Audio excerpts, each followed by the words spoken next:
A poor girl crouches down at the school fair, using her old skirt to hide her feet. The young billionaire asks why she isn't playing with the other children. She answers, "My mom didn't have any money, and I'm ashamed.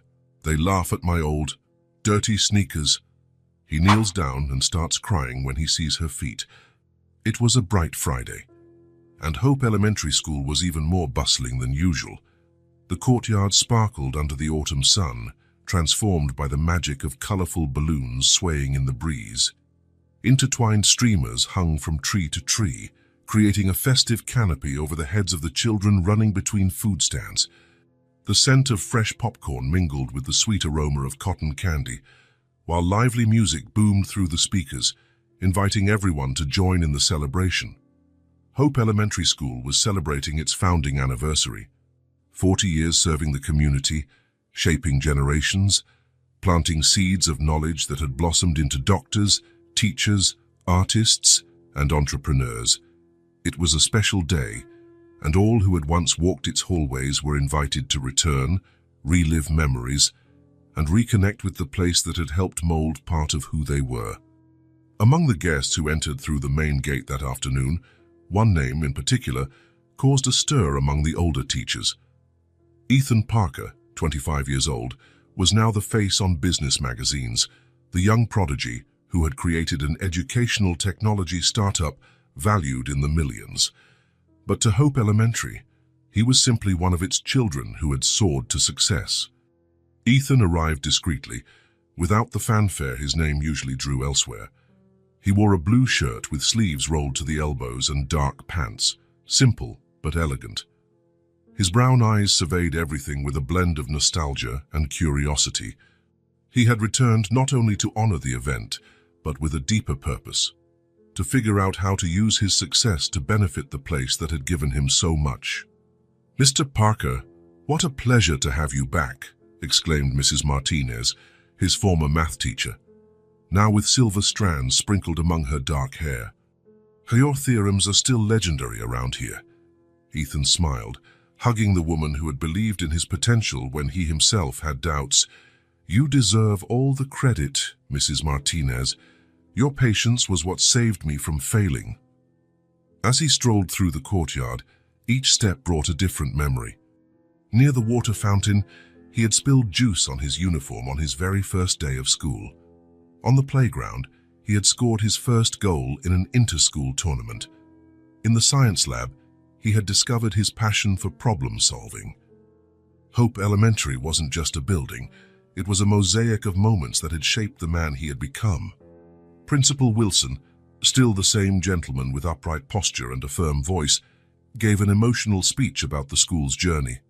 He spoke of challenges overcome, achievements celebrated, and Hope Elementary's unwavering commitment to providing quality education for everyone. At that moment, Ethan realized that no matter what improvements he planned to suggest, the heart of the school, its values, remained intact. After the formalities, the party spread across the campus. Old classmates reunited and shared life stories.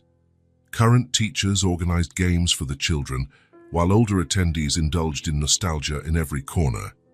A band formed by former students played hits from different decades, creating the perfect soundtrack for that intergenerational celebration. Ethan spoke with staff members, both old and new, interested in understanding the institution's current challenges. He asked questions about infrastructure, teaching resources, technological needs. In his mind, ideas were already forming for projects that could truly make a difference in those students' lives. "Does the science lab still have that faulty microscope?" he asked a biology teacher.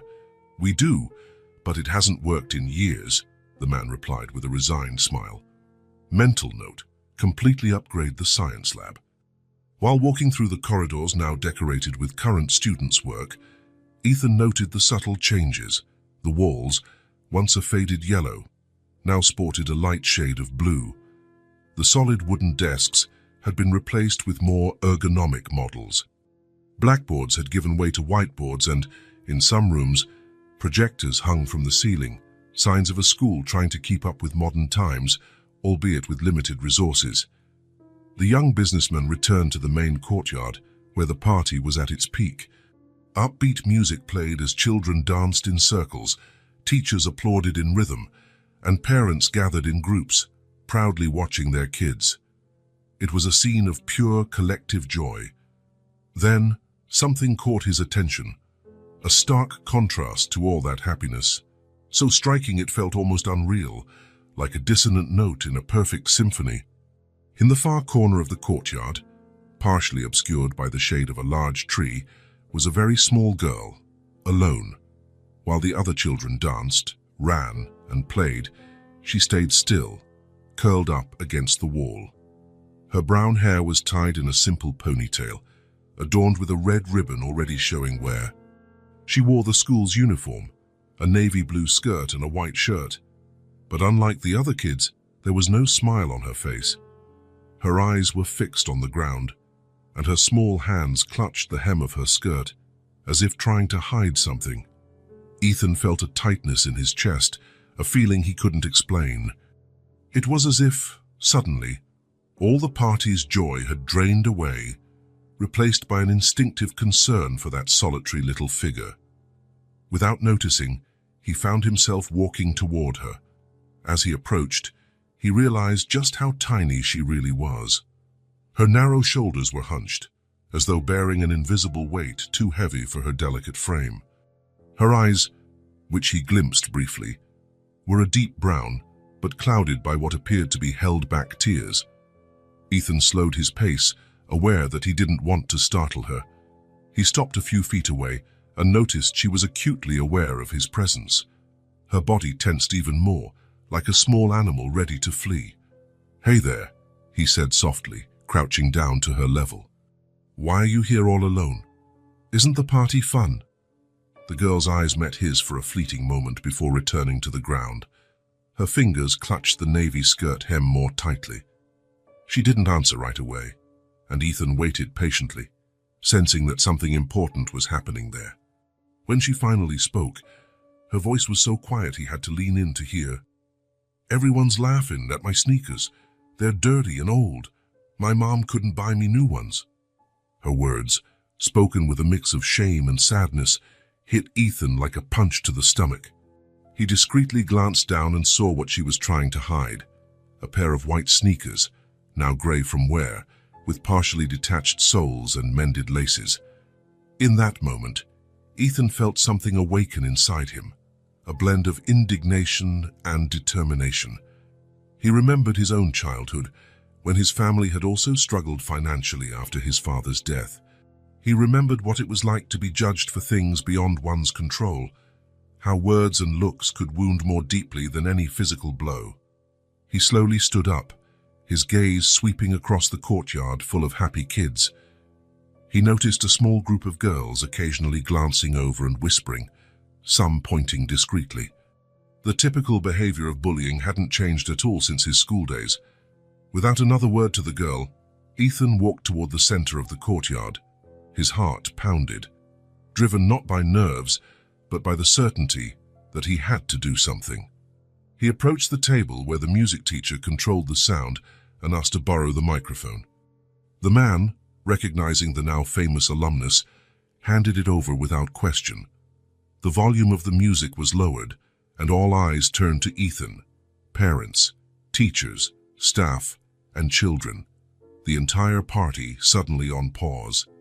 "Good afternoon, everyone," he began, his firm voice echoing through the courtyard. "I'm happy to be back at Hope Elementary, the place that taught me much more than math or history. It was here that I learned about respect, kindness, and the value of every person." He paused, his eyes finding the group of girls who had been teasing the small girl in the corner. "But it looks like some of us have forgotten these fundamental lessons. You should be ashamed. That girl," he gestured subtly toward where she stood, "is braver than anyone here.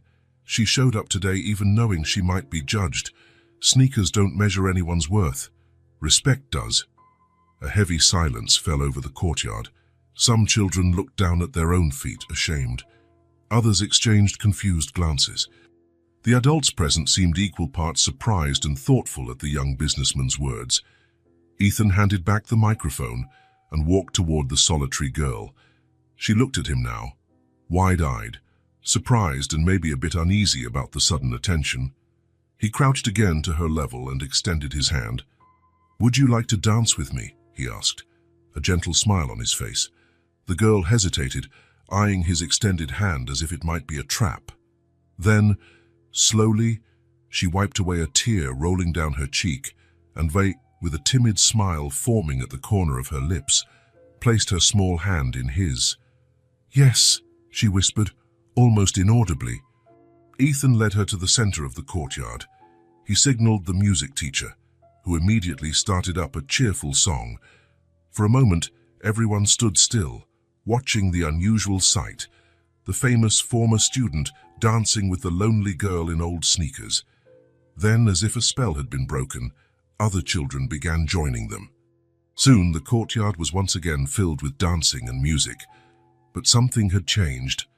The looks aimed at the little girl were no longer mocking but inclusive, and there in the center, spinning awkward circles, were Ethan and his new friend, whose name he still didn't know but whose spirit had profoundly touched his heart.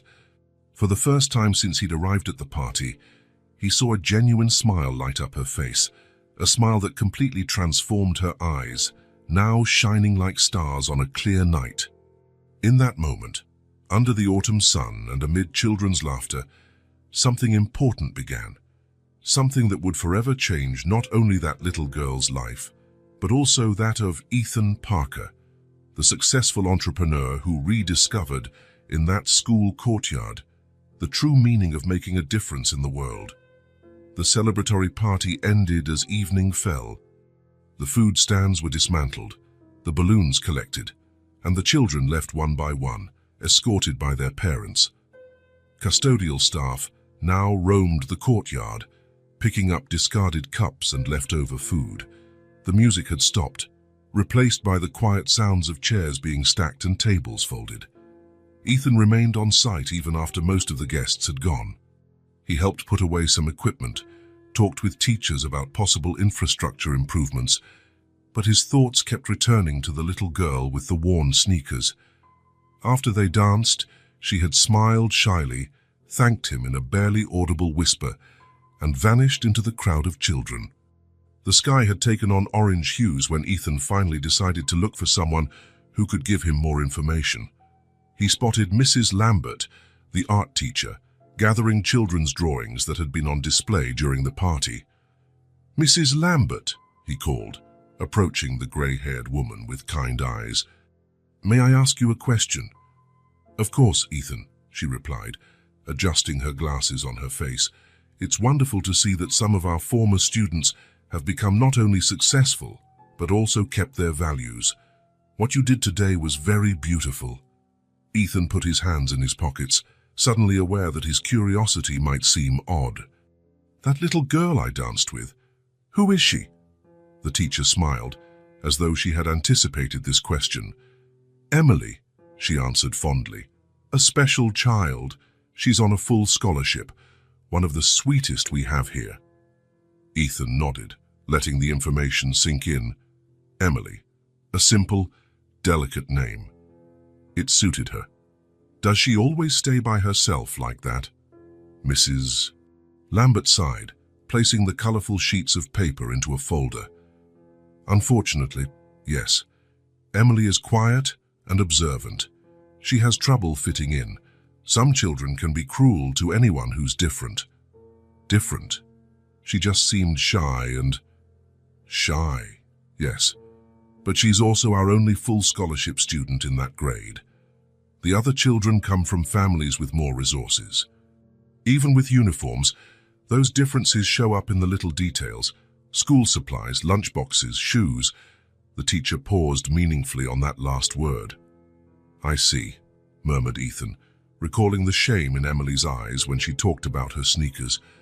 "She lives alone with her mother, who works as a seamstress, an incredible woman, I must say. She does wonders with the little she earns, just so her daughter can get a quality education." Ethan felt a mix of admiration and sadness. He knew this reality well. His own mother had worked 2 jobs to support him after his father's death. Does her mother know what happened today about the kids teasing her sneakers? Mrs. Lambert shook her head. Emily probably won't tell her. She hates to worry her mum. A silence settled between them, broken only by the distant sound of doors closing elsewhere in the school. Ethan looked out the window, noticing the first stars appearing in the darkening sky. An idea began to form in his mind. Mrs. Lambert, would you happen to have their address?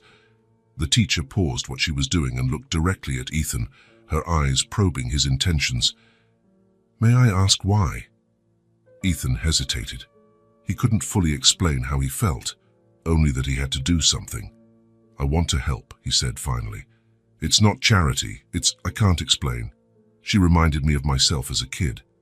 My mom struggled so hard to keep me in this school too. The teacher studied him for a few seconds, as though she could see through his words. Then her expression softened into a compassionate smile. Come with me to the office. They walked through the now silent halls of Hope Elementary.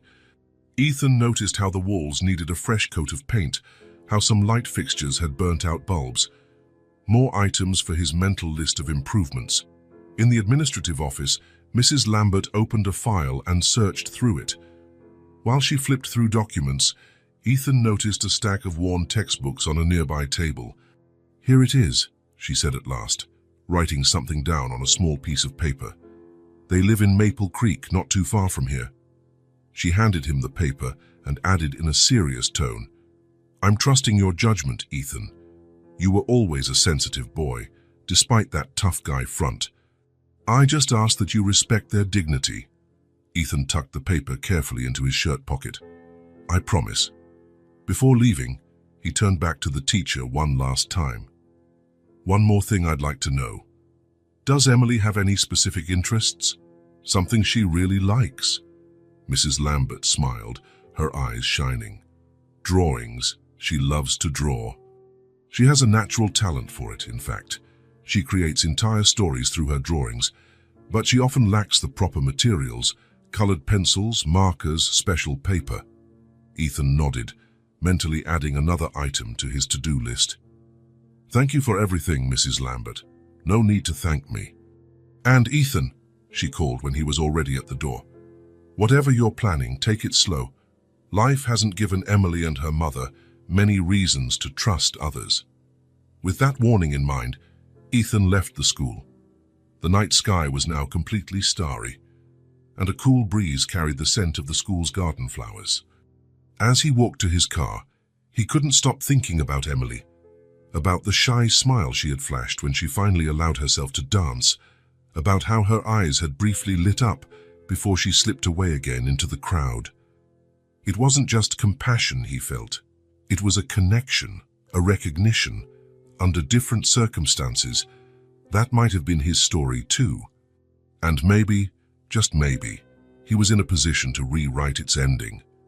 With that resolve, Ethan drove off, already planning his next visit, not to the school this time, but to the small house in Maple Creek, where a girl named Emily lived with her seamstress mother, drawing colorful worlds to escape the gray reality of worn sneakers and cruel glances. Saturday dawned with a clear sky and a gentle breeze, swaying the leaves along the streets of Maple Creek.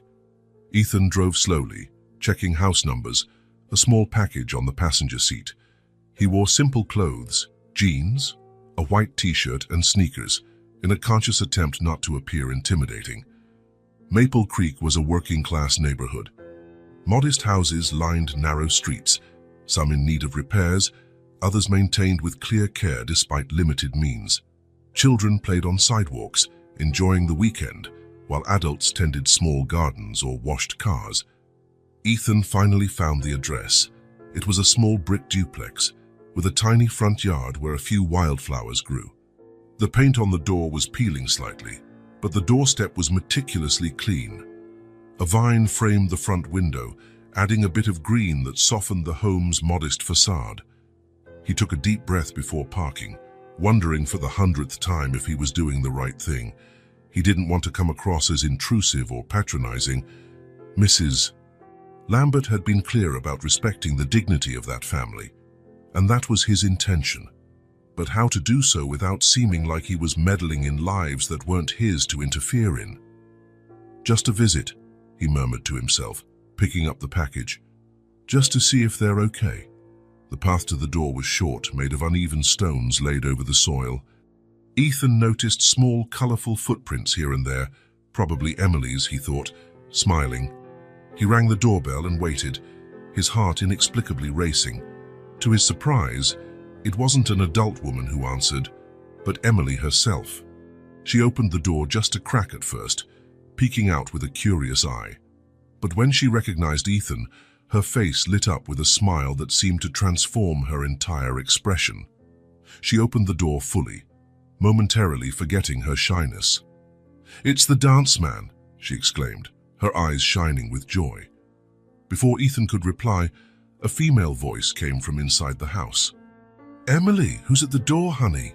Quick footsteps approached, and a young woman appeared behind the girl. She wore an apron over a simple blouse, and her hair was tied in a practical bun. A needle and thread in her hands suggested she had been interrupted during work. "Mom?" "It's the man who danced with me at school," Emily said, bursting with excitement that surprised Ethan, given how quiet and withdrawn she had been when he first saw her. The woman looked at Ethan with an initial expression of surprise, quickly replaced by a warm smile. "Please, come in," she invited, placing a protective hand on her daughter's shoulder. "I'm Grace and Emily's mother. She hasn't stopped talking about you since yesterday." Ethan stepped inside, immediately noticing the contrast between the modest exterior and the cozy interior. Though the house was small, every inch had been transformed with careful attention. The walls, though simple, were decorated with children's drawings bursting with vibrant colors, clearly Emily's work. Fresh, well-ironed curtains framed the windows, letting in the morning light to brighten the space. Pots of green plants were strategically placed, adding life to the limited area. The furniture was basic and somewhat worn, but impeccably clean. A sofa with handmade cushions, a small dining table, improvised shelves neatly stacked with books. Ethan noted creative touches, fabric scraps repurposed into colorful pillows, recycled bottles used as vases, a wooden box reinvented as a coffee table. "Your home is very welcoming," he said sincerely. Grace smiled, a hint of discreet pride in her eyes. "We do what we can with what we have," she replied without a trace of self-pity. "Please, have a seat. May I offer you some coffee? I just made some." "That would be great, thank you." Emily perched on the edge of the sofa, watching Ethan curiously, lightly swinging her legs that barely touched the floor. While Grace went to the small kitchen, the girl leaned forward.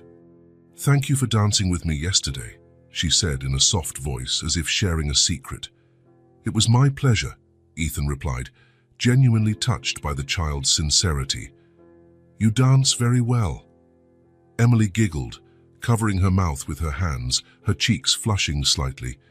Grace returned with a tray holding 3 cups, 2 for adults and a smaller, colorful one clearly meant for Emily. She also brought some homemade cookies arranged on a simple but lovely plate. "I want to thank you for what you did yesterday," said Grace, sitting next to her daughter. "Emily told me how you stood up for her when the other kids were teasing her." Her eyes locked onto Ethan's with genuine gratitude. "Not everyone would have cared." "Anyone would have done the same," he replied, feeling slightly uncomfortable with the thanks. "No," Grace disagreed gently. "Not everyone would. It's easier to pretend not to see and just move on." A brief silence settled as they all sipped their drinks. Emily nibbled on a cookie, her eyes shifting between her mother and their visitor. "Emily told me about your sneakers," Ethan ventured hesitantly, wanting to address the subject without sounding invasive. "That must be tough," Grace nodded, showing no shame, only a quiet frankness. "I work as a seamstress," she explained. "I do small repairs, adjustments, and occasionally some new pieces when people order them. But it's getting harder these days. People prefer to buy new clothes rather than fix the old ones. A shirt rips, they buy another. A button falls off. Easier to throw it out. We live in a disposable era." There was resignation in her voice, but not bitterness. She simply acknowledged a reality she had learned to cope with. I still have some loyal customers, mostly neighbors. I do what I can with whatever comes my way. It's not much, but it keeps us going. The most important thing is that I got Emily a scholarship to Hope Elementary. I could never afford that education otherwise. Her eyes shone with determination as she continued. Her education is my biggest concern. I want her to have every opportunity to be able to choose her own path. That's why I work so hard, even when there's little work available. Emily, who had been quiet during the conversation, suddenly stood up. "Do you want to see my drawings?" she asked Ethan, with a confidence that contrasted with the shy girl he had met the day before. "Of course I do," he replied, genuinely interested. The girl ran to a small table in the corner of the room and returned with a worn folder filled with papers. She sat between Ethan and her mother, opening the folder with reverent care. "This is the park near the school," she explained, showing a colorful drawing of trees and a pond.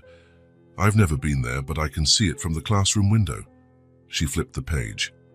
"And this is the one from yesterday's party." Ethan smiled at her representation of the scene, himself and Emily dancing in the center, surrounded by colorful stars. She had perfectly captured the moment with an impressive sensitivity for someone so young. "You're very talented," he commented, genuinely impressed. Emily smiled, a blush of pride tinting her cheeks. Grace watched the scene with soft eyes, a mix of joy and careful hope. And at that moment, in that small but welcoming living room, amidst colorful drawings and the scent of fresh coffee, something important took shape. A genuine connection that transcended social differences and circumstances. A bridge built by the kindness of an unexpected gesture at a school fair. The days following Ethan's visit were filled with thoughts of Emily and her mother. During meetings in his city office, while discussing projects and contracts, his mind often drifted to the small house in Maple Creek. The image of Emily proudly and enthusiastically showing her drawings remained vivid in his memory. On Tuesday, Ethan left work early and drove to the nearest shopping center. He walked through the aisles with a purpose, stopping at various stores. In each one, he carefully selected items, not necessarily the most expensive or flashy, but those that were practical and durable. At the school supply store, he picked out a beautiful pink and lilac backpack decorated with silver butterflies and stars that glinted in the light. It wasn't just pretty, but also sturdy, with several pockets and reinforced straps, the kind any girl would love to have. In the stationery section, he chose hardcover notebooks, professional colored pencils, markers, erasers, pencil sharpeners, and a roomy pencil case. At the uniform store, he bought 2 complete sets of Hope Elementary uniforms, navy blue skirts, white shirts, sweaters for colder days, and knee-high white socks. He checked the sizing chart 3 times, wanting to be sure they would fit Emily perfectly. His final stop was the shoe store, where he spent extra time examining each option closely. He finally picked out a pair of black sneakers, comfortable and durable, just right for Emily to run, jump, and play in without worry. They weren't the trendiest or most expensive, but they were exactly what a kid her age needed to feel the same as everyone else. While the clerk wrapped the sneakers, Ethan reflected on his actions. He wasn't doing this out of pity or to feel good about himself. There was something about the quiet resolve of that family, about the dignity with which they faced their difficulties, that deeply resonated with him. Emily deserved to worry only about being a kid, not about worn-out sneakers or inadequate supplies. The following Saturday, with all the items neatly organized in his car trunk, Ethan again headed to Maple Creek. The day was cloudier than before, with gray clouds suggesting later rain. The streets were quieter, with fewer children playing outside. Arriving at Emily's house, he felt an unexpected nervousness. What if Grace took his gesture the wrong way? What if she saw it as an intrusion, implying she couldn't provide for her daughter? He took a deep breath, reminding himself that his intentions were genuine. He had to trust that they'd be understood in the same spirit. He rang the doorbell, waiting while discreetly adjusting his shirt. This time, Grace opened the door, her face registering surprise first and then a warm smile of recognition. "Ethan, what a pleasant surprise," she said, stepping aside to let him in. "Please, come in." "Thank you, Grace," he replied as he entered. "I hope I'm not bothering you." "Not at all. Emily just finished helping me tidy up and is reading in her room. She'll be thrilled to see you." The house felt even cozier than on the first visit. The aroma of something freshly baked filled the air, and Ethan noticed a small vase of wildflowers placed on the table. An old radio quietly played a gentle melody. "Emily," Grace called out, "we have a visitor." Light, quick footsteps came from down the hall, and soon Emily appeared, her face lighting up when she saw Ethan. She wore a simple dress, slightly too large, likely made by Grace using leftover fabric. "Hi, Ethan," she exclaimed, with none of the shyness from their very first meeting. "You really came back." "A promise is a promise," he said with a smile. "Besides, I brought some things I thought you might like." Emily glanced toward Grace, as though seeking permission to show excitement. Her mother gave a small nod. "They're in my car," Ethan continued. "May I bring them in?" "Sure," Grace replied, a note of caution in her voice, though she continued smiling kindly. Ethan stepped out briefly and returned carrying several bags. He set them down carefully on the living room rug, while Emily watched with wide eyes, and Grace wore an expression that was difficult to decipher: surprise, hesitation, and something deeper all at once. "Emily," Ethan began, kneeling so he was at her eye level, "remember when we first met at the school fair? You told me something important about your sneakers." The girl nodded, briefly lowering her eyes. "I've been thinking about that, and about how you draw so well, but maybe you don't have all the supplies you'd like." He started taking the items out of the bags, revealing them one by one. "So I brought some things for you." Emily's eyes grew even wider as she saw the school supplies, the uniforms, and finally the box with new sneakers. Her small hands touched each item reverently, as though she couldn't believe they were real. Grace stepped forward, her face showing a complex expression. There was gratitude, yes, but also a glint of pride in her eyes. "Ethan, this is very generous, but we can't—" "Please," he interrupted softly, now standing, looking her directly in the eyes. "It's not charity, it's admiration." The simplicity and sincerity of those words hung in the air between them. Grace studied his face, looking for any hint of condescension or pity, but found only genuineness.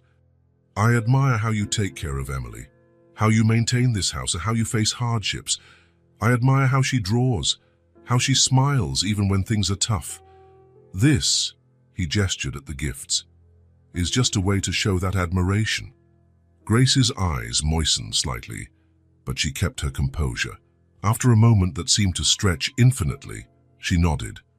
"Thank you," she said simply, every syllable weighted with meaning. Emily, who had been testing the colored pencils on a piece of paper, suddenly stood up and, without warning, hugged Ethan around the waist, the highest point she could reach. It was a brief hug, but full of gratitude that words couldn't express. When she pulled away, her face shone with the brightest smile. "Can I try on the sneakers?" she asked, looking to her mother for approval. "Of course, honey," Grace replied with a soft smile. Emily sat on the floor, carefully opening the box as though it contained treasure. Her eyes sparkled at the sight of the new shoes, simple but perfect. She quickly removed her worn-out shoes and tried on the new ones, walking around the living room with exaggerated steps to feel them out. "They're so comfortable," she exclaimed. "Look, Mom, they're not too tight, not too big." Grace smiled, meeting Ethan's gaze with a new understanding. "They fit perfectly," she agreed. The rest of the afternoon was spent in pleasant conversation, shared tea, and Emily demonstrating how her new colored pencils brought her drawings to life even more vividly. When Ethan finally said his goodbyes, evening had set in outside, the first raindrops beginning to fall. At the door, while Emily tested out her new backpack in her room, Grace gently touched Ethan's arm. "Thank you," she repeated, this time with barely contained emotion in her voice. "Not just for the gifts, but for truly seeing Emily, for seeing both of us." Ethan nodded, fully understanding what she meant. "Thank you for having me today," he said sincerely. Grace smiled, and a smile that reached her eyes. "We should be the ones thanking you." And as he drove home through the rain, Ethan realized that in trying to help Emily and Grace, he had found something he hadn't known he was missing, a purpose beyond professional success, a connection that spoke to the truest part of who he was. A bond had begun. Simple as that, yet so profoundly significant. Monday morning arrived with a clear sky and birdsong, as though nature itself was celebrating alongside Emily the start of a new week. In her small bedroom, Grace carefully laid out Emily's new uniform on the bed. Perfect folds, the fabric still carrying that distinctive new clothes scent. "Emily, time to get ready for school," Grace called, stepping into the bathroom where her daughter was finishing brushing her teeth. The girl rinsed her mouth and ran to her room, her eyes lighting up at the sight of the uniform laid out on the colorful bedspread. She ran her fingers over the white shirt, marveling at the feeling of something new, cared for, and respectable. "It's so pretty, Mom," she whispered. Grace smiled, helping her get dressed. Every button was done up, every fold smoothed, every detail checked. When Emily finally laced up her new sneakers, she felt like she was wearing glass slippers, reminiscent of the Cinderella story her mother used to read to her. "How do I look?" she asked, spinning once in front of the small bedroom mirror. "Beautiful," Grace replied, her voice slightly trembling with emotion she tried to contain. "Perfect." In the kitchen, breakfast awaited, toast, scrambled eggs, and a glass of milk. Emily finished every bite, her stomach fluttering with excitement and nerves. Next to her plate sat the new pink and lilac backpack, already filled with hardcover notebooks, brand new colored pencils, markers, and all the supplies Ethan had brought. Grace brushed her daughter's hair with extra care that morning, pulling it into a neat ponytail with a ribbon that matched the backpack. Each gesture was a small celebration, a silent affirmation. Today would be different. "Ready?" Grace asked, helping Emily slip the backpack onto her shoulders. The girl nodded, a mixture of determination and apprehension in her eyes. Together, they walked to the school bus stop, the small hand holding the mother's firmly. When the yellow bus turned the corner, Grace knelt for one last hug. "Remember," she said softly, "you're wonderful, whether you have new things or not." Emily held her mother tightly, breathing in her familiar scent, a blend of simple soap and the ever-present fragrance of fabric from her sewing. "I love you, Mom." The bus stopped, its doors opening, and Emily climbed the steps. Through the window she waved at Grace, who remained at the curb until the vehicle disappeared around the next bend. On the bus, Emily felt the stares. They weren't the same as before, no mockery or pity, just curiosity, perhaps even a little admiration. An older girl smiled at her. A boy made room for her on his seat. Small kindnesses once reserved for other children, never for her. When the bus arrived at Hope Elementary, Emily took a deep breath before stepping off. The courtyard was as busy as ever, groups of kids chatting excitedly before the bell. For a moment, the old urge to shrink away, to find less visible corners, almost overcame her. But then she felt the comfort of her new sneakers, the reassuring weight of her pretty backpack, the dignity of a properly fitting uniform. For the first time, Emily walked across the courtyard without hiding, without staring at the ground, without trying to be invisible. She took small but confident steps, her head held slightly higher than usual. That's when she saw the group that had mocked her worn sneakers a few days before. 4 girls now watched her, exchanging glances. For a second, Emily's heart raced, the familiar fear threatening to return. But then, to her surprise, the girls began approaching. Their faces weren't sneering or whispering, they seemed uncertain, looking at their own feet.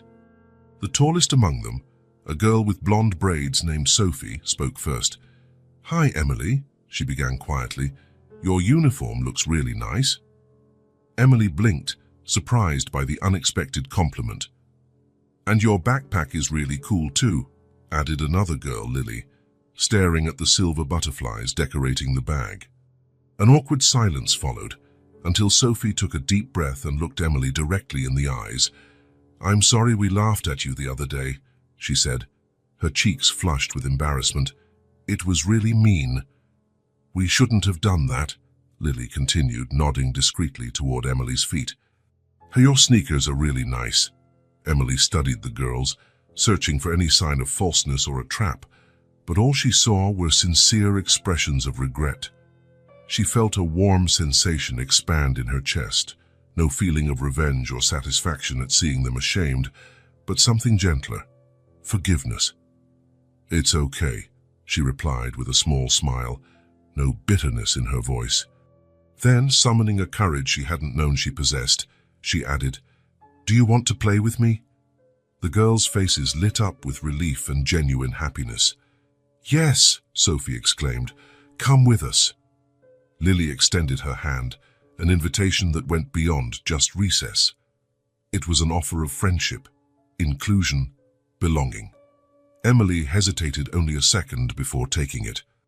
The bell rang, calling everyone to class, but that morning Emily didn't walk alone. She entered the building surrounded by her new friends, chatting about cartoons, favorite books, discovering shared interests that had been hidden behind invisible barriers of status and prejudice. In the classroom, the teacher immediately noticed the change. The timid yet present smile, the more confident posture, the hand that was raised for the first time to answer a question. During recess, instead of sitting alone in a corner of the courtyard, Emily played hopscotch, jumped rope, and took part in circle games. She laughed, loudly, without fear or shame. She ran, her new sneakers tapping the rhythm on the playground, her voice mingling with the others in a harmony that felt natural, as though it had always been that way. For the first time, Emily no longer felt different, marked, or separate.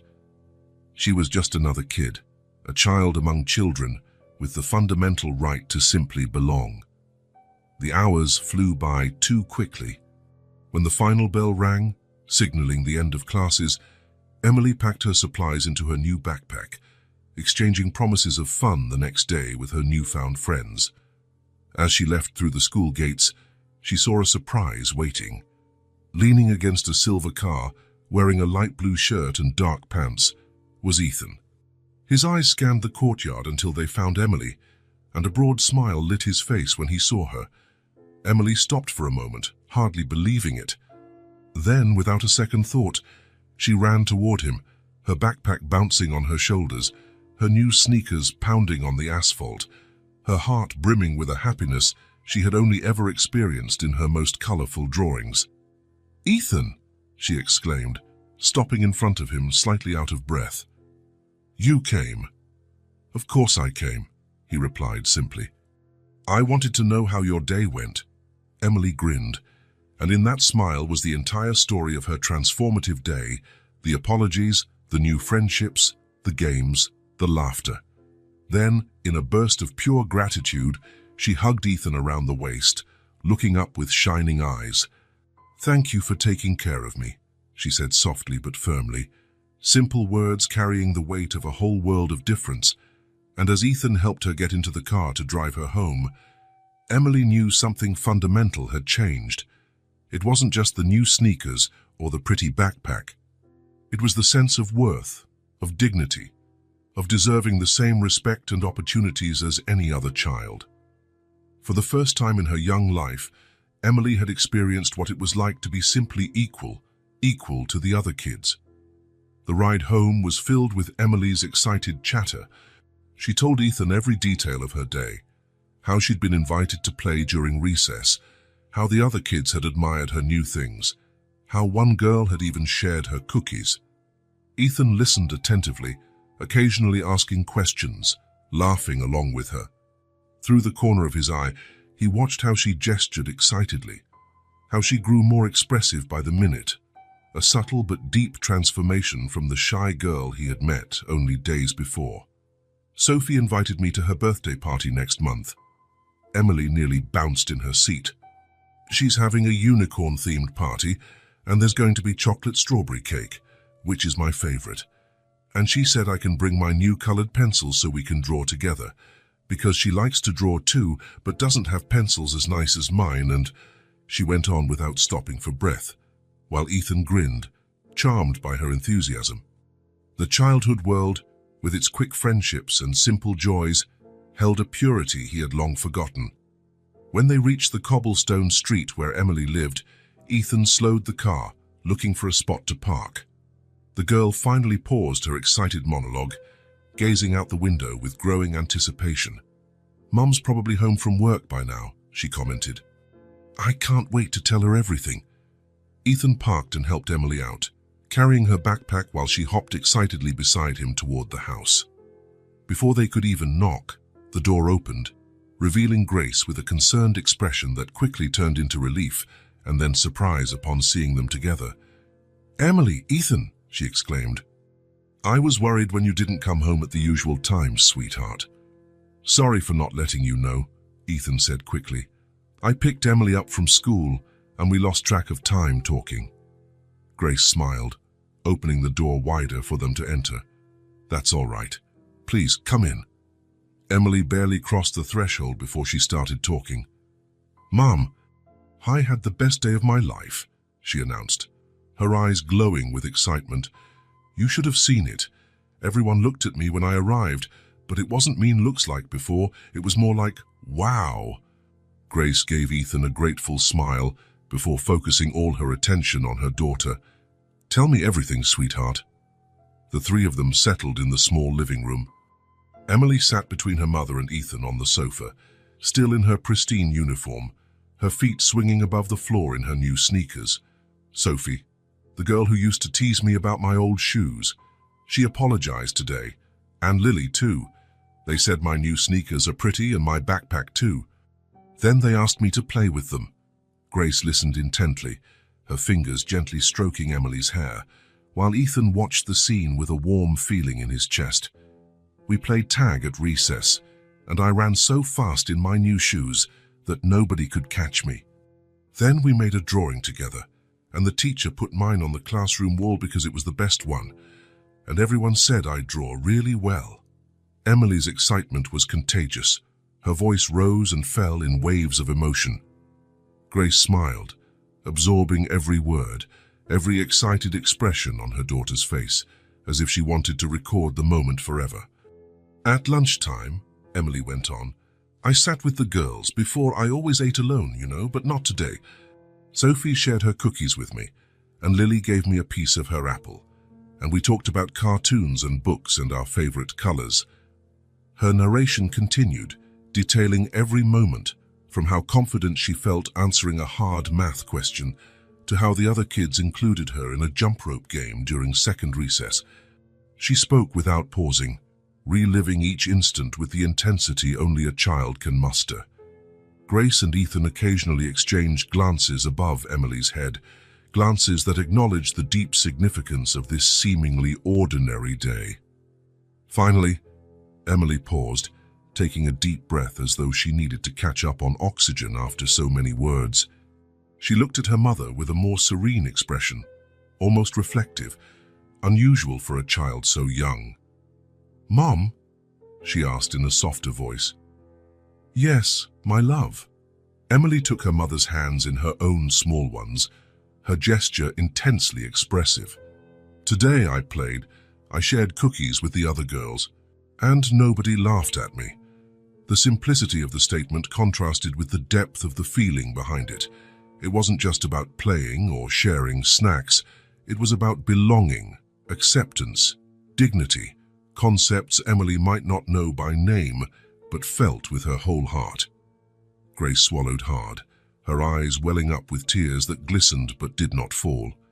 She pulled her daughter into a tight hug, her chin resting on the child's soft hair, her body trembling slightly with contained emotion. "I'm so happy for you, my love," she whispered. So happy." When she finally let go, Grace was smiling through unshed tears, her eyes reflecting all the room's light, all the love she felt for her daughter, all the gratitude for the day Emily had experienced. Ethan watched quietly, feeling both included in the moment and like a privileged witness to something deeply intimate. The transformation he observed was not only in Emily's life, but also in Grace's, a mother watching her daughter finally taste a simple joy that every child deserves. Afternoon wore on. Golden rays from the setting sun entered through the simple curtains, creating a warm glow around mother and daughter still huddled on the modest sofa, which, in that moment, contained all the happiness in the world. Emily pulled away from her mother's embrace, her shining eyes meeting Ethan's. Without speaking, she reached out her arm to include him in the circle, a simple gesture that spoke louder than 1,000 words. And so the three of them remained, united not by blood but by something just as strong, a connection born of kindness, respect, and a recognition of each person's inherent dignity, no matter how small, no matter how seemingly insignificant in the eyes of the world. The following days brought a new routine for Emily. She no longer walked alone through the hallways or hid during breaks. Now she had friends to talk with, laugh with, and play with. At home, she spent hours drawing with her new colored pencils, creating vibrant worlds filled with smiling children, rainbows, and fantastic animals. Grace watched this transformation with a mix of joy and silent gratitude, noticing how Emily now hummed while drawing, ate with more appetite, and slept more peacefully. Ethan had also become part of this new routine, never intrusive or overwhelming, but present enough to make a difference. Sometimes he would pick Emily up from school and drive her home. Other times he would stop by on weekends with a new book or more drawing supplies, always respectful of Grace's boundaries, always careful that his gestures came across as genuine care, never as charity. One particularly sunny Saturday, Ethan arrived at Emily's house with a different idea. The sky was a deep, clear blue without a single cloud, and a gentle breeze rustled the curtains in the small living room where Emily was drawing, fully absorbed in her newest creation. "Good morning," Ethan greeted as he entered, welcomed by Grace with a warm smile that was becoming ever more natural. "Ethan!" Emily exclaimed, dropping her pencils immediately to run over. The quick hug she gave him had become a regular ritual. "Look what I'm drawing. It's an enchanted forest filled with fairies and elves. That's me, this is Mom, and that's you." Ethan crouched down to examine the colorful drawing, in which 3 figures held hands amid magical creatures and oversized trees. "That's amazing, Emily," he praised sincerely. "You get better every day." The girl beamed, proud, before returning to her little desk. "Coffee, Ethan," Grace offered, already heading to the kitchen. "Only if it's no trouble," he replied, following her. Once they were alone enough, he lowered his voice. "Actually, I came to ask if I could take Emily on an outing today. It's the perfect day to visit Riverside Park." Grace hesitated for a moment, her eyes searching Ethan's. "It's the largest park in the city," he continued. "There are lakes, fountains, playgrounds. I thought she might enjoy spending a few hours there." A gentle smile formed on Grace's lips. "She's never been to a park like that," she said softly. "I've always wanted to take her, but between work and daily expenses..." She let the sentence trail off, no need to elaborate. "So it'll be her first time?" Ethan asked, feeling a pang in his chest as he thought about all the simple experiences Emily had never had. Grace nodded. "She'll love it. She has so much energy. Sometimes I feel sad I can't give her more space to run and play freely. Would you mind if I took her today? I promised to bring her back before dinner." Grace looked through the kitchen door at her daughter, who now hummed softly as she colored, intensely focused. "That would be wonderful for her," she finally responded. Then, with a playful smile, she added, "But prepare yourself for a lot of pent-up energy being released all at once." When Emily heard about the trip, her reaction was exactly what one would expect. Jumps of joy, a barrage of questions, and a whirlwind of activity. Grace helped her change clothes, opting for a simple but comfortable dress and sneakers. Her new ones, of course, which by now felt like a lucky charm. Take your hat to protect from the sun, Grace advised, adjusting a wide-brimmed hat on her daughter's head. And obey Ethan, all right?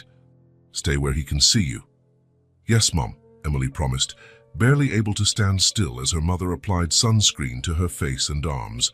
And Ethan, Grace turned to him with a serious expression that quickly morphed into a smile. Have fun too. You deserve it. The drive to Riverside Park was filled with Emily's excited voice, asking what they would see, sharing her expectations, inventing stories about the adventures they might have. Ethan answered patiently and enthusiastically, charmed by her ability to find joy in the simple promise of something new. When they finally passed through the park's large iron gates, Emily's reaction exceeded all expectations. Her eyes went wide as if trying to take in all that green space at once. Her mouth formed a small O of wonder. Then, as though a dam had burst, she let out a cry of pure delight. It's huge, she exclaimed, spinning in circles to see in every direction. Look at all the trees and grass and flowers. Is that a lake way over there? And is that a fountain, Ethan? Look how many kids are playing. Ethan smiled, feeling a wave of emotion at witnessing such pure, uncomplicated happiness. He thought about his own privileged childhood, the countless trips to parks, zoos and museums, experiences he had considered normal, guaranteed, sometimes even dull. And here was Emily, overflowing with joy at a simple trip to the park for the first time. Where do you want to start? He asked, holding out his hand. Emily looked around, apparently overwhelmed by the wonders. Can we go to the fountain first? She finally asked, pointing to the large circular structure in the park's center where water jets danced to distant music. Sure thing. She took off running, practically dragging Ethan along, her boundless energy contagious. He followed with a laugh. The fountain was impressive, wide and circular, with jets of varying heights moving in coordinated patterns, creating a spectacle of water and light under the bright sun. Children ran around it, some daring to touch the water at the lower arcs, others simply watching in fascination. Emily stopped a few feet away, suddenly shy before the grand display. Ethan crouched beside her. How you can go closer, he encouraged gently. It's okay to touch the water. The girl looked at him uncertainly. Really? Really? See, other kids are doing it too. That was all Emily needed. She took tentative steps forward, then bolder ones, until she reached the fountain's edge. She stretched out a trembling hand and finally touched the cool water spraying in sparkling droplets. It's cold, she giggled, dipping both hands now, letting the water flow between her small fingers. And so clear, you can see the bottom, Ethan observed, amazed at children's ability to find wonder in the simplest things. For Emily, this wasn't just water in a fountain, it was a discovery, an adventure, a brand new experience to savor with all her senses. They spent almost half an hour there, Emily exploring every part of the fountain, trying to predict the jet's movements, laughing when an unexpected spurt sprayed bright drops on her dress. Ethan took some photos with his phone, wanting to capture these moments of pure joy to share with Grace later. When Emily finally had her fill of the water, another attraction had already caught her eye. Can we go to that playground now? She asked, pointing to a colorful play area in the distance, filled with climbing structures, slides, and swings. Let's go, Ethan agreed, once again following the energetic small steps. The playground was a sprawling complex, designed for different age groups, with separate areas for younger and older kids. Emily paused at the entrance, her eyes scanning every detail as though she didn't know where to start. I want to try the big slide, she decided, pointing to a spiral-shaped structure that even looked intimidating to Ethan. Are you sure? It's pretty tall. I'm sure, she replied, brimming with confidence that clashed with her usual shyness. Will you watch me from the bottom? Of course, I'll be right here. Emily ran to the ladder leading to the top of the slide. Ethan watched her climb each rung determinedly, pausing occasionally to catch her breath, but never giving up. When she finally reached the top, she looked down, searching for Ethan, who waved encouragingly. There was a moment of hesitation, the height suddenly seeming much greater from up there. But then Emily took a deep breath, sat at the slide's entrance, and let out a squeal that was half fear, half excitement, as she launched herself into the spiraling descent. Ethan tracked her progress, his own heart pounding as she spun faster with every turn. Then she emerged at the bottom, hair disheveled, cheeks flushed, eyes shining with adrenaline and triumph. "I did it," she yelled, running up to Ethan. "Did you see, was I super fast?" "I sure did. You were super brave and very fast," he praised, genuinely impressed by her courage. What followed was a marathon of activities. Emily wanted to try every swing, every seesaw, every climbing frame. She ran from one structure to another, her energy seemingly endless, while Ethan did his best to keep up, occasionally joining the fun when invited. "Push me higher," she'd call out on the swing, laughing as she went higher and higher into the sky. "Look, I'm balancing," she'd announce proudly, walking across a suspended rope bridge. "I made it to the top," she'd declare from the summit of a climbing wall. Morning gave way to afternoon before they realized it. Eventually, Ethan noticed signs that Emily's energy was finally waning, her steps slowing, her breathing heavier between activities. "How about we take a break for lunch?" he suggested, showing her the small cooler bag he had brought.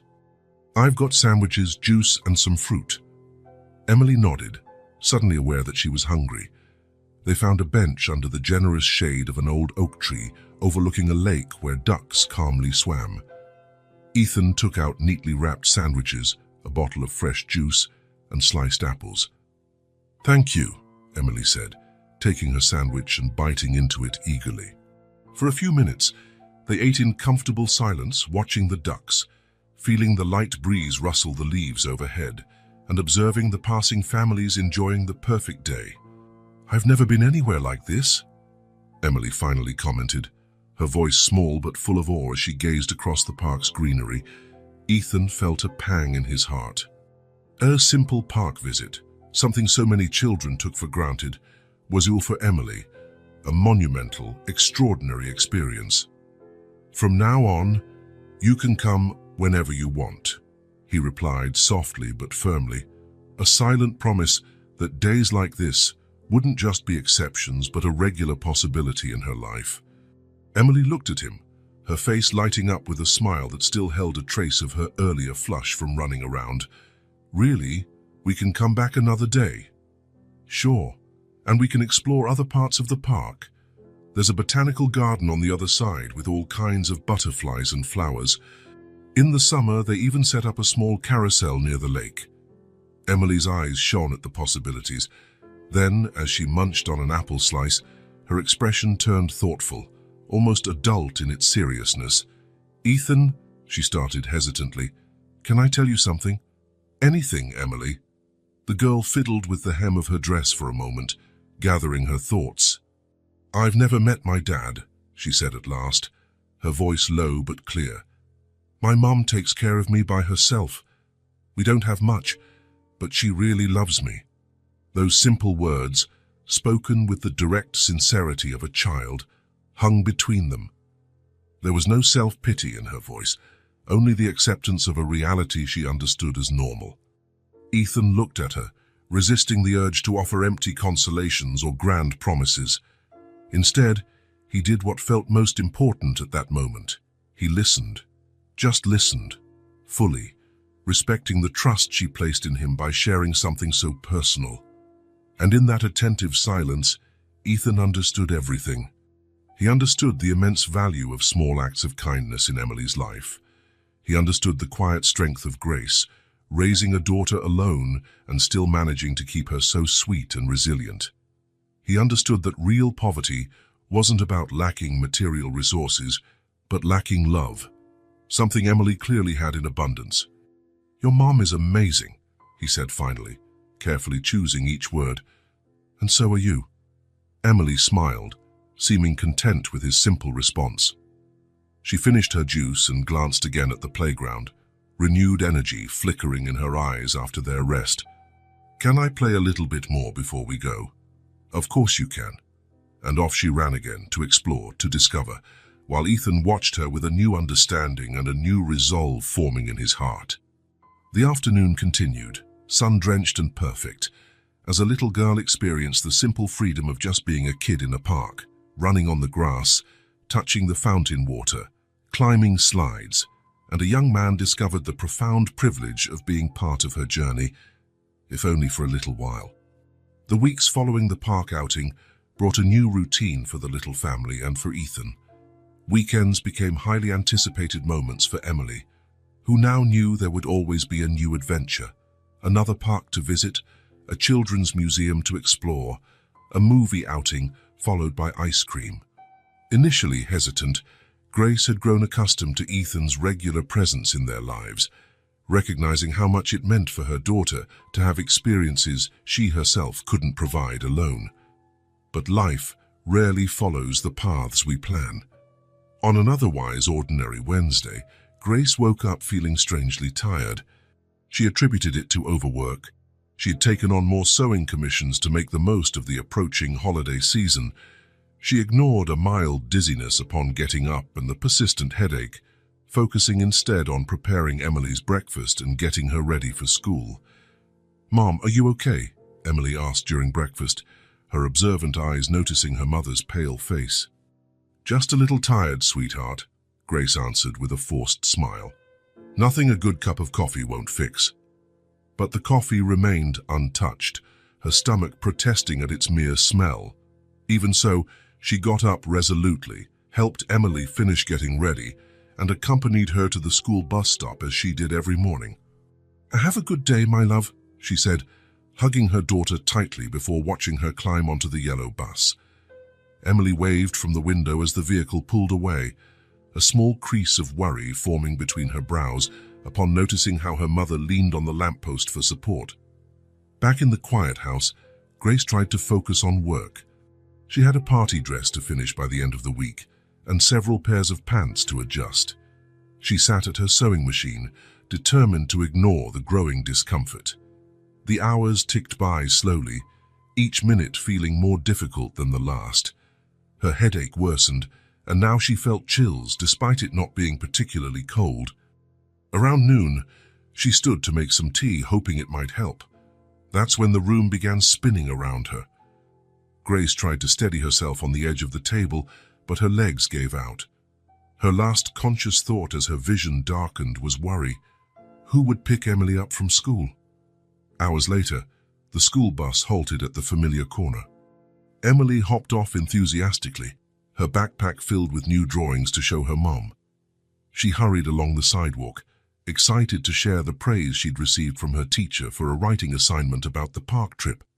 Approaching the house, she noticed the door was unlocked, unusual since Grace always stressed the importance of keeping it locked.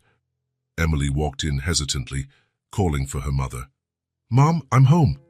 Silence. She moved further into the small living room, leaving her backpack on the sofa. "Mom, where are you?" That's when she saw her.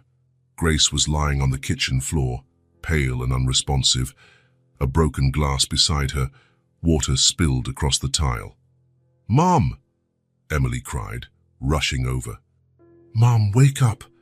She shook her mother's shoulder gently, then more urgently, panic rising as each second passed without a response. She touched Grace's face. It was hot, far too hot. "Mom, please," she whimpered, tears starting to roll down her cheeks. "Please wake up." But Grace remained unconscious, her shallow breathing the only sign that she was still alive. Emily froze for a moment, fear threatening to consume her. Then, as if guided by some unseen strength, she remembered the instructions her mother often repeated. "If there's ever an emergency and I can't help, call 911. With shaking hands, she grabbed the phone from the living room table. She dialed 911, her heart pounding so hard it felt like it would burst out of her chest. 911, what's your emergency?" a calm voice answered. My mom," Emily stammered, words tangled with sobs. "She fell. She won't wake up. You have to help." "Stay calm, honey," the operator said gently but firmly. What's your name? Emily. How old are you, Emily? I'm little, she replied, vaguely recalling she shouldn't be home alone. It's okay, Emily. You're being very brave. Can you tell me where you live? With difficulty, Emily managed to provide the address, repeating it exactly as her mother had taught her. Well done, Emily. We're sending an ambulance right now. Is your mom breathing? Yes, Emily answered after quickly checking in the kitchen, but she's really hot. And she won't wake up. The ambulance is on its way. Can you stay on the line with me until they arrive? Yes, but Emily hesitated, a new thought popping up. Can I call someone else? Ethan. He always helps us. The operator paused briefly. Who's Ethan, dear? He's my mom's friend, and mine too. He'll know what to do. Of course, Emily. If you have his number, you can hang up to call him. Then please stay with your mother, okay? The ambulance will be there soon. Okay. Emily hung up and immediately searched for her mother's cell phone, finding it in Grace's purse near the sewing machine. With trembling fingers, she found Ethan's name in the recent contacts and pressed call. Ethan was in an important meeting when his phone vibrated. Normally, he would have ignored it, but seeing Grace's name on the screen gave him an inexplicable urge to answer. Excuse me, he murmured to the executives at the table, standing quickly. I have to take this call. In the hallway outside the meeting room, he answered, Grace, everything okay? Ethan! The child's panicked voice caught him completely off guard. It's Emily! My mom fell! She won't wake up! You have to come now! Ethan's heart instantly raced. Emily, calm down. Where are you? At home. Mom's on the kitchen floor. I already called 911, but I'm scared. You did exactly the right thing, Emily, he said, already sprinting toward the elevator. I'm on my way there right now. Is the ambulance coming? Yes, the lady on the phone said they already sent it. Good. Emily, stay by your mom's side. Check if she's breathing, okay? I'll be there as fast as I can. Please hurry, she begged, her voice cracking. I'm so scared. I know, sweetheart. You're being very brave. I'll be there in a few minutes. Ethan hung up, rushing to the parking lot, his heart pounding against his chest. The drive that usually took 20 minutes was done in less than 15, with Ethan ignoring speed limits and nearly running red lights. When he finally arrived at Grace and Emily's street, an ambulance was already parked in front of the house, lights flashing silently. He parked haphazardly and dashed inside, finding the door open. In the kitchen, 2 paramedics were attending to Grace, who was now on a stretcher. Emily was against the opposite wall, hugging herself, wide-eyed and focused on her mother's still form. Emily, Ethan called.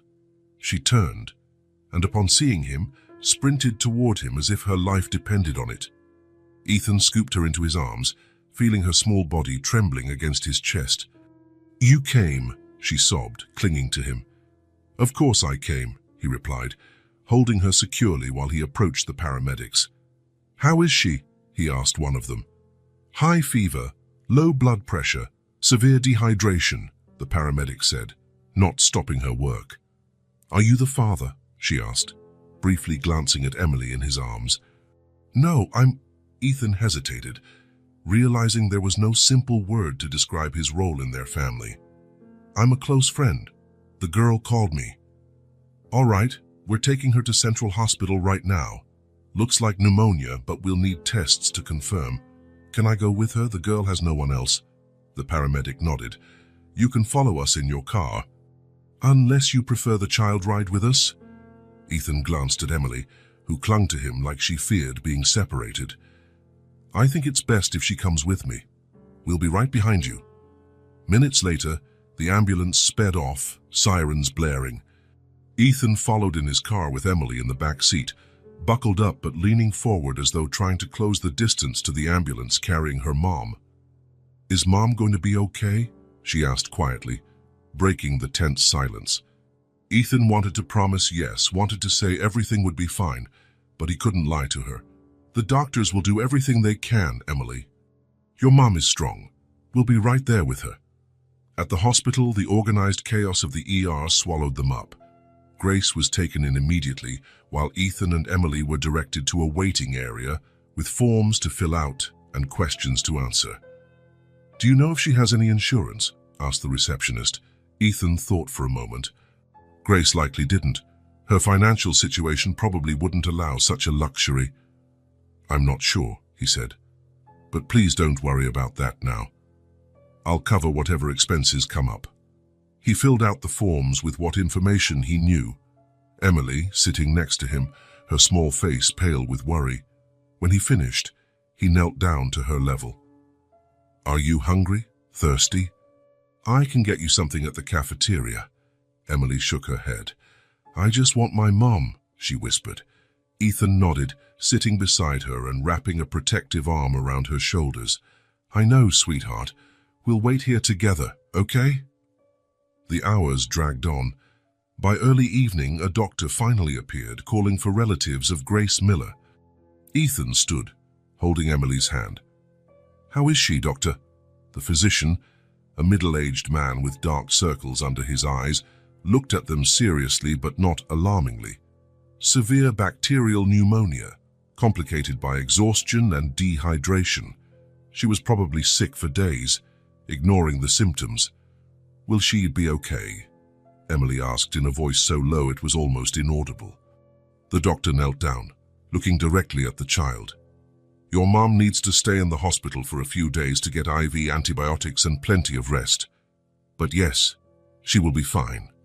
The relief was so great that Ethan felt his legs go weak. He squeezed Emily's hand and she let out a small sob of relief. "Can we see her?" Ethan asked. "She's sleeping now because of the medication, but you can go in for a few minutes. Then I suggest you take the child home to rest. Her mom probably won't wake up until tomorrow." They were led through white, sterile corridors to a room where Grace was resting, hooked up to monitors and an IV drip. She looked small and fragile against the hospital linens, but her breathing was steadier, and color was beginning to return to her face. Emily approached tentatively, glancing back at Ethan as if asking permission. He nodded encouragingly. "You can hold her hand, Emily. She'll like knowing you're here, even if she's asleep." The girl gently touched her mother's hand, her tiny fingers wrapping around Grace's. "Mom," she whispered, "I did what you taught me to do. I called for help. Ethan's here with me. We're going to take care of you now." Ethan felt a lump in his throat. He watched Emily for a moment, admiring her courage and maturity in such a scary situation. Then, gently, he placed a hand on her shoulder. "We need to let your mom rest now. We can come back first thing tomorrow." Emily reluctantly let go of Grace's hand. "Promise we'll come back." "I promise. First thing in the morning." They left the room quietly, but in the corridor Emily stopped, looking at Ethan with a new concern. "Where am I going to sleep tonight? I can't stay home alone." Ethan hadn't considered that, but the answer came naturally. "You'll stay with me, of course. I have a guest room we can fix up for you. And tomorrow, we'll pick up some of your things from home before we visit your mum. How does that sound?" Emily nodded, relief evident on her tired face. Before leaving the hospital, Ethan stopped by the administration desk to ensure Grace would get the best care possible, leaving his credit card to cover all expenses. He also spoke with the doctors, making sure he would be informed of any changes in her condition overnight. On the way to his apartment, he stopped at a convenience store to buy some basic items for Emily: a toothbrush, pajamas, a change of clothes. "Let's grab some food too," he said, looking at her in the rearview mirror. "What would you like for dinner?" "I'm not really hungry," the girl answered, her gaze lost in the darkness outside the window. "I understand, but you need to eat something. How about pasta, or maybe a sandwich?" After a moment of hesitation, Emily replied, "Mac and cheese. Mom always makes it when I'm sad." "Mac and cheese it is," Ethan agreed, pulling into a restaurant he knew. Later that night, in Ethan's large but rarely used apartment, he prepared the guest room for Emily. He placed clean towels in the adjacent bathroom, made sure there was a glass of water on the bedside table, and opened the window slightly for fresh air. Emily ate in silence, her eyes still reflecting the fear and worry of the day. After a bath, she wore the new pajamas Ethan had bought, light pink with small stars, and looked even smaller, more vulnerable. "Are you sure Mom's going to be okay?" she asked, as Ethan helped her settle into the oversized bed. "I'm sure," he replied firmly, sitting on the edge of the bed. "The doctors are taking very good care of her. Tomorrow, when we visit, she'll probably be awake and much better." Emily nodded, wanting to believe him. She pulled the blanket up to her chin, her eyes fixed on the unfamiliar ceiling. "Thanks for coming when I called," she said softly. "I was so scared when I saw Mom on the floor." "You were very brave, Emily. You did exactly what you should, calling 911, then me. You saved your mom today." A small smile appeared on the girl's face. "Really?" "Absolutely." Emily settled more comfortably, exhaustion finally winning over anxiety. "Ethan," she asked sleepily, "will you stay here until I fall asleep?" "Of course," he replied, tucking the blanket around her. "And if you need anything during the night, I'll be right next door. Just call me." "Okay," she murmured, her eyes already closing. "Good night, Ethan." "Good night, Emily." Ethan remained seated beside her, watching as she drifted into sleep. When he was sure she was deeply asleep, he rose quietly. He paused at the door, reflecting on how in just a few hours, his life had been completely upended. That night, while the city slept, Ethan made calls, rearranging commitments, canceling meetings. Emily and Grace were now his top priority, and for the first time in a long while, he felt he was exactly where he needed to be, caring for someone who needed him, not just as a provider, but as a protector, a safe harbor. The responsibility was daunting, but also strangely comforting. In the room next door, a little girl slept, trusting him to keep her world safe while her mother could not. It was a silent promise Ethan made to himself. He wouldn't fail them, not now, not ever.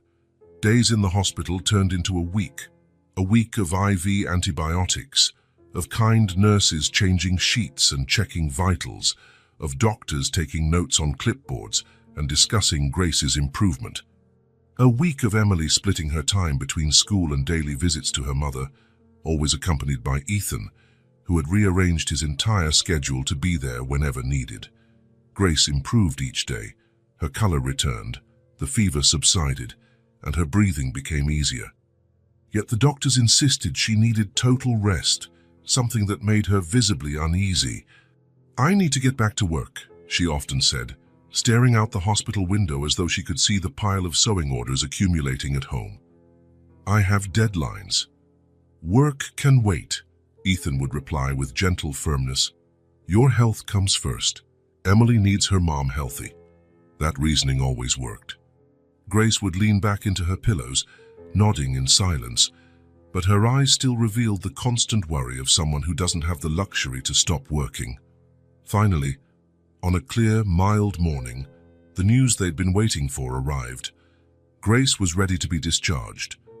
She could continue treatment at home as long as she strictly followed medical recommendations: rest, proper medication schedule, balanced meals, and absolutely no work for at least 2 more weeks.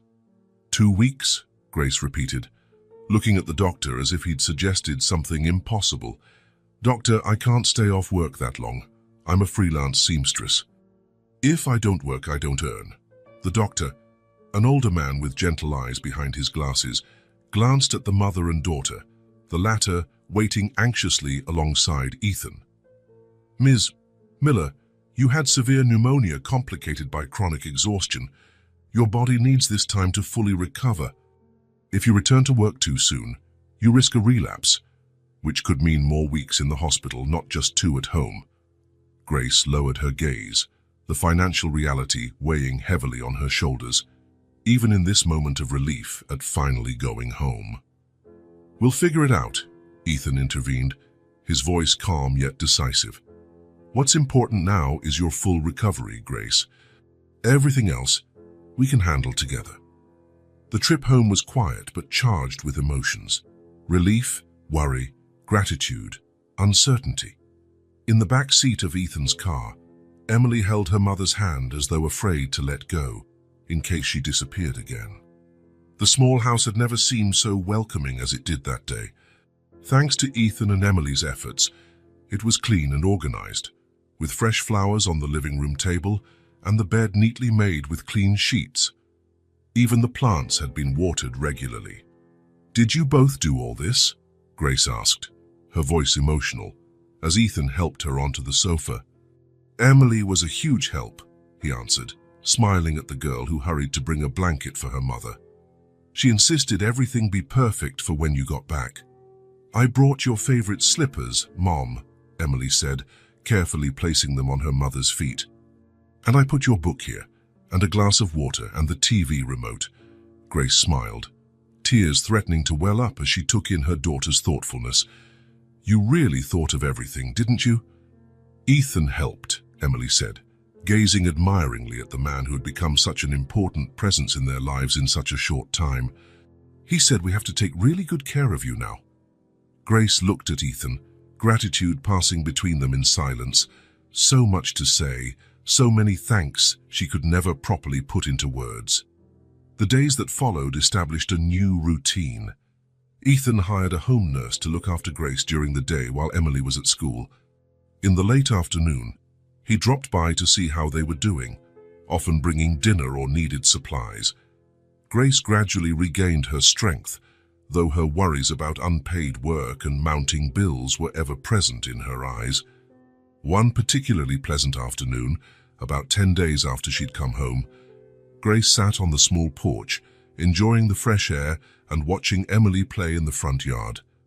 The girl was chasing a butterfly, laughing as the colorful insect easily eluded her. Ethan arrived, carrying a grocery bag and a large manila envelope under his arm. He greeted them both with the warm smile that had become so familiar. "How are you feeling today?" he asked Grace, taking a seat in the chair beside hers. "Much better," she replied, meaning it. Her face had regained its color completely, and her breathing no longer carried the telltale rasp of pneumonia. "I think I'll be able to work again next week."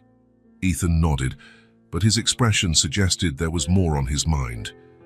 He waited until Emily, tired of chasing the butterfly, went inside to grab her drawing materials. "Grace," he began, choosing his words carefully, "there's something I'd like to discuss with you." She straightened a bit, her expression turning serious. "It's about the hospital bills, right? I know it must be a lot, and I promise to pay every cent back as soon as I'm working again. It might take a while, but—" "No," Ethan gently interrupted. "That's not it. The medical expenses are already taken care of. Don't worry about them." Grace frowned slightly. "How?" "My basic insurance wouldn't cover half of what was needed." "I took care of it," he said simply. Before she could protest, he continued, "And I don't want to hear about reimbursements. I was happy to help." Grace opened her mouth to argue, but something in Ethan's determined gaze made her stop. After a moment, she simply nodded, the words "thank you" feeling inadequate for his kindness. "Actually," Ethan went on, "I want to talk about the future, about Emily." At this, Grace's attention sharpened instantly, as it always did when her daughter was the topic. "What about her?" Ethan chose his next words with care. "Over the past few weeks, I've gotten to know you both better. I've seen how hard you work, how much you do to give Emily the best you can, and I've also seen her incredible potential, her intelligence, her sensitivity, her artistic talent." Grace smiled, maternal pride evident in her eyes. "She is special," she agreed. "I've known that since she was a baby." A contemplative silence fell, broken only by the distant sounds of kids playing in another yard. Grace gazed at the horizon, where the sun was slowly beginning to set, painting the sky in orange tones. "I never had the chance to study," she said at last, her voice quiet but clear. "I had to start working early to help my own mother. I do what I can with my sewing, but I want so much more for Emily." Her confession was simple in words but profound in meaning, hanging in the air around them. Ethan could feel the weight of Grace's hopes, the enormous responsibility she'd carried alone for years. Gently, he reached out and took her hand, a gesture of solidarity and understanding. "From now on, you don't need to worry about that. I'll make sure Emily has the education she needs." Grace turned to him, confusion and surprise on her face. "What do you mean, Ethan?" "I'm saying I want to help. I want to guarantee Emily has access to the best education possible, from her current school to college, if she wants. No worries about tuition, supplies, uniforms, none of it." Grace seemed speechless, tears already forming in her eyes as they reflected the setting sun. "But why?" she finally managed. "Why would you do that for us?" Ethan thought for a moment, the answer both complex and simple. "Because you both matter to me," he replied sincerely. "Because Emily deserves every opportunity the world has to offer. And because I'm in a position to help, and I want to." At that moment, Emily returned to the porch with a sketch pad and her favorite colored pencils. Oblivious to the intense conversation she'd just interrupted, she settled on the wooden floor and began to draw, fully absorbed in her little world of colors and shapes. Grace and Ethan watched her in silence for a few moments, both deeply moved for reasons Emily, in her innocence, couldn't yet fully grasp.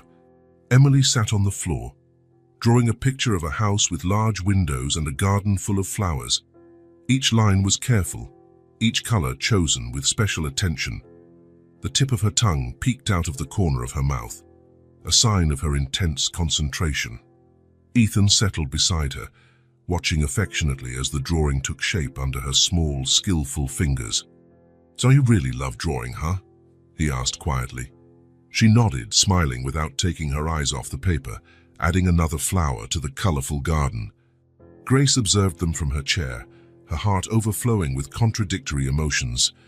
Gratitude, relief, a twinge of wounded pride at not being able to provide all this on her own, but above all, a new hope for the future unfolding before her.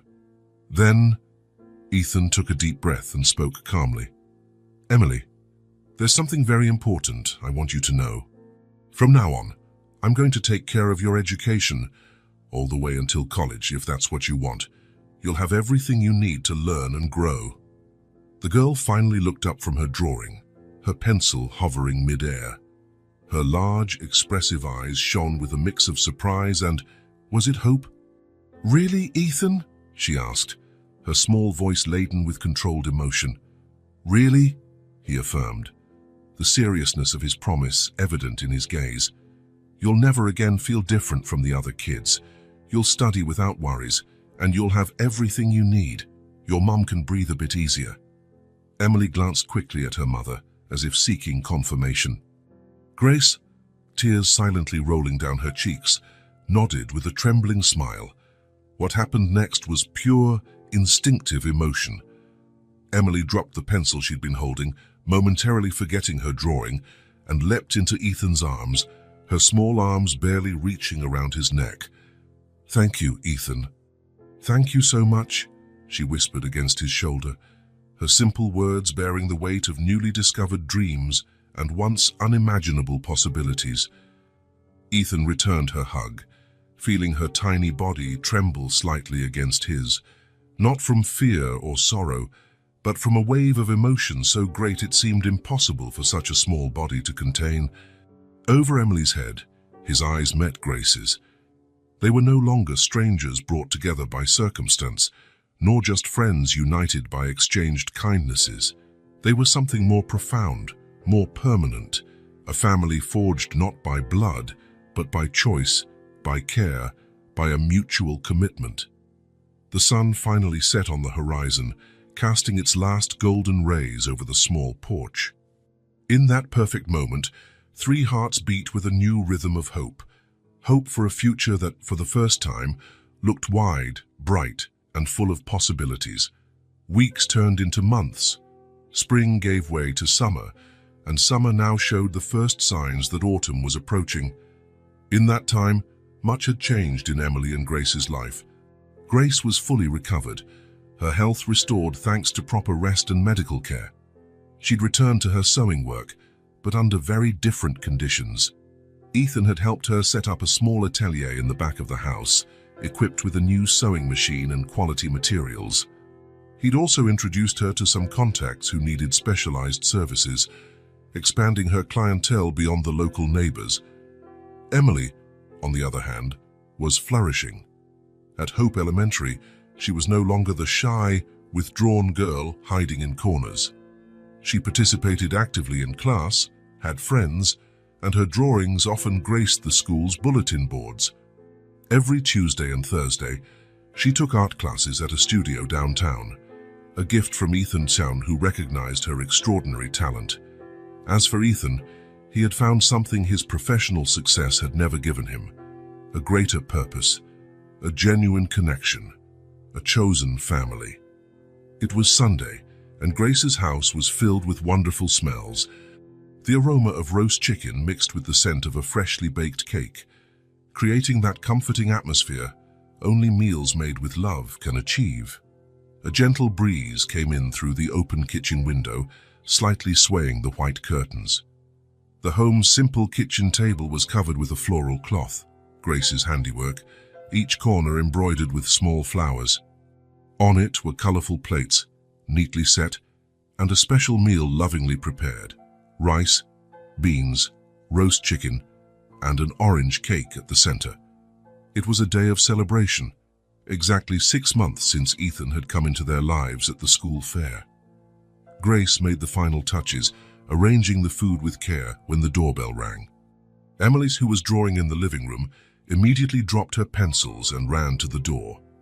"I'll get it, Mom," she shouted, her quick footsteps echoing through the small house.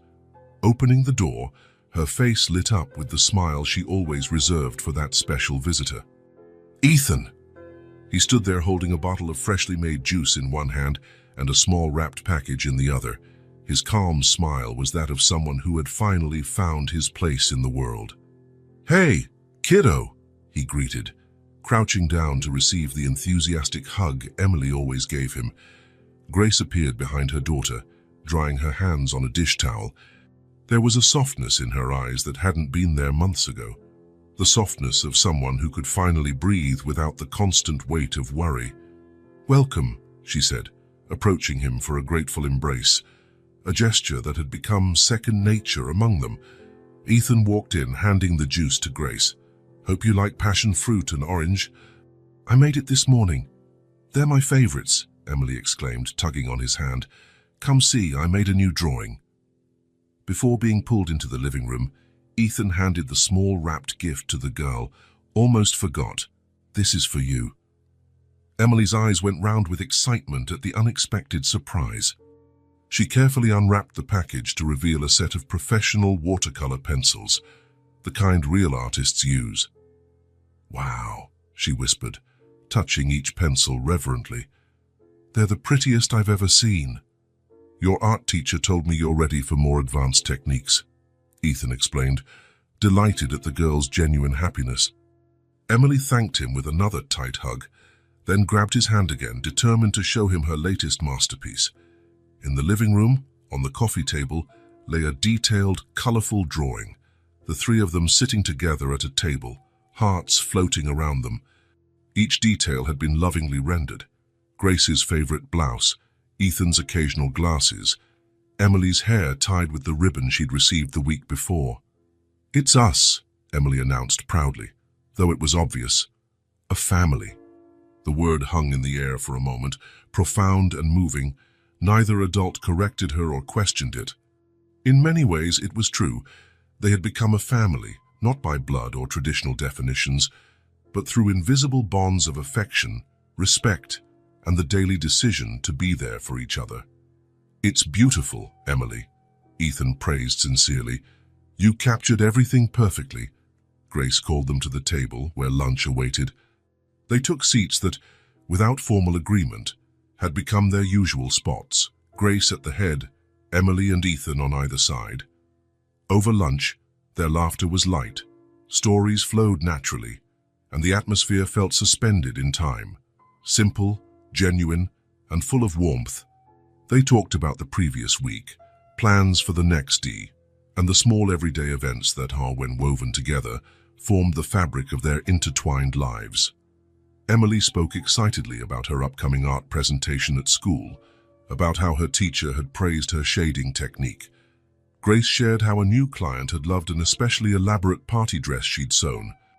Ethan talked about progress on the Hope Elementary Library renovation project he was funding in honor of his former literature teacher. As they finished eating and enjoyed the orange cake Grace had baked using her grandmother's recipe, Emily fixed Ethan with a shining gaze, a special sparkle in her eyes that appeared whenever she had something important to say. "Ethan, can I say something?" she asked, suddenly shy. He smiled, leaning in slightly. "Of course." Emily took a deep breath, as if gathering courage for a big announcement. "You're my best friend in the whole wide world." The simplicity and sincerity of her statement touched everyone at the table. Grace fought back tears, moved by her daughter's ability to express such genuine feelings. Ethan chuckled, not out of mockery, but from sheer joy, the joy of being loved so fully and unconditionally by such a pure heart. "And you're the best friend I could ever have, Emily," he replied with equal sincerity. Then he looked at Grace, his eyes conveying more than words ever could. "Thank you for letting me be part of this," he said, gesturing to include the table, the house, the three of them. "This is what matters." Grace nodded, fully understanding. In that instant, it wasn't about money or donations or promises. It wasn't about a wealthy man helping a needy family. It was about belonging, about bonds built on respect, nurtured day by day through small acts of care and mutual consideration. After dessert, Emily insisted on showing Ethan her latest project, an illustrated book she was creating, inspired by the bedtime stories her mother used to tell. Grace took the chance to start on the dishes, the sound of running water providing a comforting backdrop to the domestic scene. Later, when the sun began its descent in the sky, casting golden rays through the small kitchen window, the three of them went for a short walk around the neighborhood, a Sunday ritual they had settled into in recent weeks. Emily walked in the middle, holding both Ethan's and Grace's hands, occasionally skipping or twirling, her boundless energy infectious. And so, with the memory of freshly washed dishes still echoing in their minds and the sun bidding a gentle farewell to the day, they ended the celebration like a small family of souls who had chosen each other, who had met in the unlikeliest of circumstances and decided to stay together. Because sometimes the happy ending isn't in grand events or dramatic changes. Sometimes the happy ending, or rather the happy beginning of a new story, is a simple lunch with the right people, in the right place, with whole hearts full of gratitude. For Emily, who once crouched alone in a corner of the school courtyard, ashamed of her worn-out sneakers, this was the happy ending she deserved, and the start of limitless possibilities just beginning to take shape on the horizon of her life.